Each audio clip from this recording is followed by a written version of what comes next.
ಕೇಳ್ತಾ ಇದ್ದೀನಿ. ಸ್ವಲ್ಪ ನೋಡೋಣ. ಲೀಗಲಿ ನಾನು 3-4 ಆಂಗಲ್ ಅಲ್ಲಿ ನಾನು ನೋಡ್ತಾ ಇದ್ದೀನಿ. ಬೇರೆ ರಾಜ್ಯದವ್ರ ಹತ್ರ ಮಾತಾಡ್ತಾ ಇದ್ದೀನಿ. ಅಲ್ಲ ಸರ್, ಸುಪ್ರೀಂ ಕೋರ್ಟ್ ಹಿಂದೇನೆ ಅಕ್ರಮ ಇದ್ರು ನೀರು ಕೊಡಬೇಕು ಅಂತ ಹೇಳಿದ್ರು. ಅಕ್ರಮ ಇದ್ರು ನೀರು ಕೊಡಬೇಕು. ಹಿಂದೆ ಆರ್ಡರ್ ಮುಖ್ಯನಾ, ಈಗ ಲೇಟೆಸ್ಟ್ ಆರ್ಡರ್ ಮುಖ್ಯನಾ? ಈಗ ತಿರ್ಗಾ ಅವ್ರು ಯಾರೋ ಅಪೀಲ್ ಹೋಗಿದ್ರು ಇದ್ರ ಮೇಲೆ. ಅದೇ ತಿರ್ಗಾ ಕೋರ್ಟು ಬಾಯಿ ಬಂದಂಗೆ ಅವರಿಗೆ ಬೈದು ತಿರ್ಗಾ ಇನ್ನ ಸ್ಟ್ರಿಕ್ಟ್ ಆಗಿ ಅದ್ರ ಮೇಲೆ ಇನ್ನ ಇಂಪ್ಲಿಮೆಂಟ್ ಮಾಡಬೇಕು ಅಂತ ಆದೇಶ ಕೊಟ್ಟಿದೆ. ಹೊಸ ಕನ್ಸ್ಟ್ರಕ್ಷನ್ ಹೊಸ ಈಗ ರೀಸೆಂಟ್ ಆಗಿ ಆದ್ಮೇಲೆ ಕೋರ್ಟು ಬಂದಿದ್ದು ಈಗ ಡಿಸೆಂಬರ್ ಅಲ್ಲಿ ಬಂದಾದ್ಮೇಲೆ ತಿರ್ಗಾ ಹೋಯ್ತು. ನಮ್ಮ ಅಧಿಕಾರಿಗಳು ನನಗೆ 31ನೇ ತಾರೀಕು ಅವರು ಡೈರೆಕ್ಷನ್ಸ್ ಕೊಟ್ಟಿದ್ದಾರೆ. 31ನೇ ತಾರೀಕು ಡೈರೆಕ್ಷನ್ಸ್ ಕೊಟ್ಟಿದ್ದಾರೆ. ಮಿಕ್ಕಿದ್ದು ಮ್ಯಾಂಗೋ ವಿಚಾರದಲ್ಲಿ ನಮ್ಮ ಅಗ್ರಿಕಲ್ಚರ್ ಮಿನಿಸ್ಟರ್ ತೋತಾಪುರಿಗೆ ನಾವು ಕ್ಯಾಬಿನೆಟ್ ಅಲ್ಲಿ ಪ್ರಸ್ತಾವನೆ ತಂದು ನಾವೆಲ್ಲ ಡೆಲ್ಲಿಗೆ ಇವ್ರಿಗೆ ಸೆಂಟ್ರಲ್ ಮಿನಿಸ್ಟರ್ಗೆ ನಾವೆಲ್ಲ ರಿಕ್ವೆಸ್ಟ್ ಮಾಡ್ಕೊಂಡಿದ್ದು. ಅವರು ಅದಕ್ಕೆ ಅದ್ರ ಬಗ್ಗೆ ನಮ್ಮ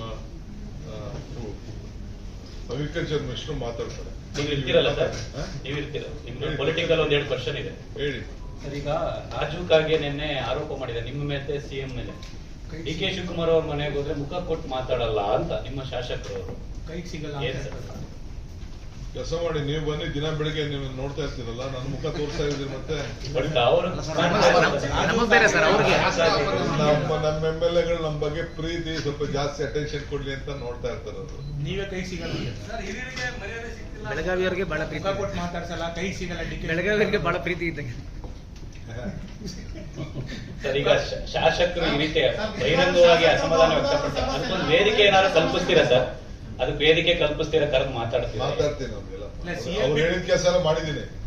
ನಿಮ್ ಬಗ್ಗೆ ಇಲ್ಲ ಸರ್, ನಿಮ್ ಕೆಲ ಸಚಿವರುಗಳ ಬಗ್ಗೆ, ಕೆಲ ಶಾಸಕ ಡಿಕೆ ಸರ್ CLP ಸಭೆ ಕರಿಬೇಕು ಅಂತ ಆಗ್ರಹ ಮಾಡ್ತಾ ಇದ್ದಾರೆ ಸರ್. MLAಗಳು CLP ಸಭೆ ಅಸೆಂಬ್ಲಿ ಬಂದು ಕರೆಣ ಸರ್. ಅಧಿಕಾರವನ್ನ ರಚನೆ ಮಾಡಿ ವಿವಿಧ ರೀತಿಯಲ್ಲಿ ಮೈಸೂರಲ್ಲಿ ನಮ್ಮ ಮುಖ್ಯಮಂತ್ರಿಗಳು ಈಗಾಗಲೇ ಪ್ರಾರಂಭ ಮಾಡಿದ್ದಾರೆ. ಬಹಳ ಜನ TVS ಕಂಪನಿಯವರು ಅನೇಕ ದೇವಸ್ಥಾನಗಳನ್ನ ಅಭಿವೃದ್ಧಿ ನಮ್ಮ CRS ಅವರೇ ಆದಂತ ಸಹಾಯವನ್ನು ಕೂಡ ಮಾಡಿದ್ದಾರೆ.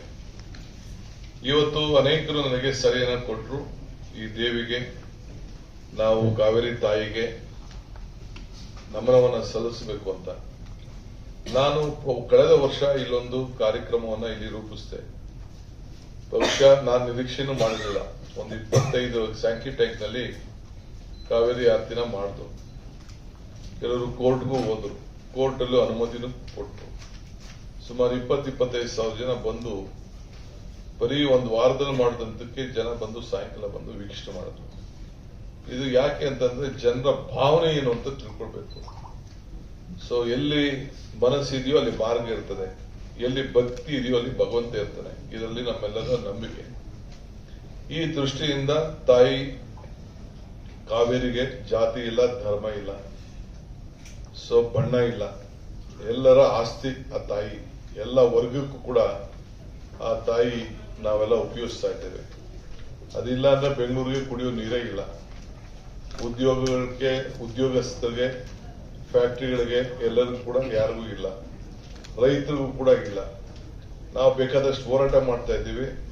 ಮೇಕೆದಾಟು ಮಾಡಿ ಒಂದು ಬ್ಯಾಲೆನ್ಸಿಂಗ್ ರಿಸರ್ವ್ ಮಾಡಿ ತಮಿಳುನಾಡಿಗೂ ಅನುಕೂಲ ಆಗಬೇಕು, ನಮಗೂ ಅನುಕೂಲ ಆಗಬೇಕು ಅಂತೇಳಿ ಅದಕ್ಕೆ ಬೇಕಾದಷ್ಟು ಅಡಚಣೆಗಳಿದೆ. ಅದನ್ನೆಲ್ಲ ನಾವು ಈಗಾಗಲೇ ನಾವು ತಯಾರು ಮಾಡ್ತಾ ಇದ್ದೀವಿ.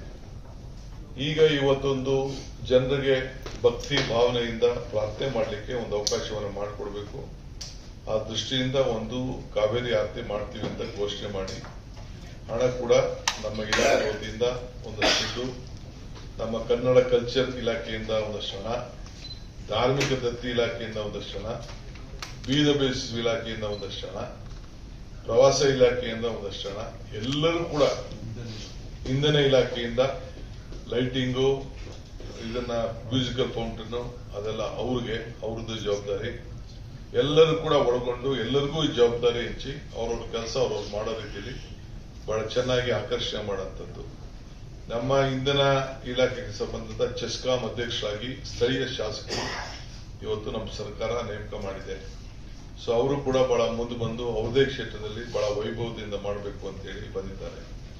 ಒಂದು ಟೀಮು ನಮ್ಮ ಚಲುವರಾಯಸ್ವಾಮಿ ಅವರ ಮುಖಂಡತ್ವದಲ್ಲಿ ನಾನು ಉತ್ತರ ಭಾರತ ಪ್ರವಾಸಕ್ಕೆ ಕಳಿಸ್ಕೊಟ್ಟಿದ್ದೆ. 20 ಜನ ಶಾಸಕರುಗಳು, ಕೆಲವು ಮುಖಂಡರುಗಳು, ಅಧಿಕಾರಿಗಳೆಲ್ಲ ಹೋಗಿ ಉತ್ತರ ಭಾರತದ ಗಂಗಾ ಆರತಿ ಎಲ್ಲ ನೋಡಿ ಹರಿದ್ವಾರ, ಋಷಿಕೇಶು ಅಲ್ಲೆಲ್ಲ ಹೋಗಿ ಪ್ರವಾಸ ಮಾಡಿ ನನಗೊಂದು ವರದಿಯನ್ನು ಕೂಡ ಕೊಟ್ಟಿದ್ದಾರೆ. ಆ ವರದಿಯ ಹಿನ್ನೆಲೆಯಲ್ಲಿ ಇವತ್ತು ನಾನು ಇದನ್ನ ತೀರ್ಮಾನವನ್ನು ತೆಗೆದುಕೊಂಡು ನಾನು ಪ್ರಾರಂಭವನ್ನು ಮಾಡಿ ಒಂದು ಶುರು ಮಾಡಿ ಹಣ ಕೂಡ ನಮ್ಮ ಬೋರ್ಡ್ ಅಲ್ಲಿ ಮುಖ್ಯಮಂತ್ರಿಗಳ ಅಧ್ಯಕ್ಷತೆಯಲ್ಲಿ ಬೋರ್ಡ್ ನಲ್ಲಿ ತೀರ್ಮಾನ ಮಾಡಿ ನಾವು ಇಟ್ಟಿದ್ದೇವೆ.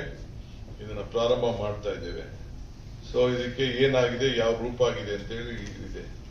ಮಧ್ಯದಲ್ಲಿ ನಾನು ಕೆಲವು ರೈತರುಗಳು ನಮ್ಮ ಚಲರಾಯ ಸ್ವಾಮಿ ಅವರಿಗೆ ಕೆಲವರು ಅಪಸ್ವರ ಎತ್ತಿದ್ರು ಅಂತ ಕೂಡ ಹೇಳೋದು ನಾನು ಆಹ್ವಾನವನ್ನು ಕೂಡ ಕೊಟ್ಟಿದ್ದೆ. ಬಟ್ ಅವ್ರದೇ ಆದಂತಹ ಆತಂಕಗಳು ಇರ್ತದೆ. ಆತಂಕ ಇರೋದು ತಪ್ಪೇನಿಲ್ಲ. ನಾವು ಅದಕ್ಕೆ ಗೌರವ ಕೊಡಬೇಕು. ಅದರಿಂದ ನಮ್ಮ ಡಿಸ್ಟ್ರಿಕ್ಟ್ ಮಿನಿಸ್ಟರ್ ಕೂಡ ಅದಕ್ಕೆ ಅವ್ರನ್ನ ಕರೆದು ಕೂಡ ಕೆಲವ್ರನ್ನ ಮಾತಾಡಿದ್ದಾರೆ.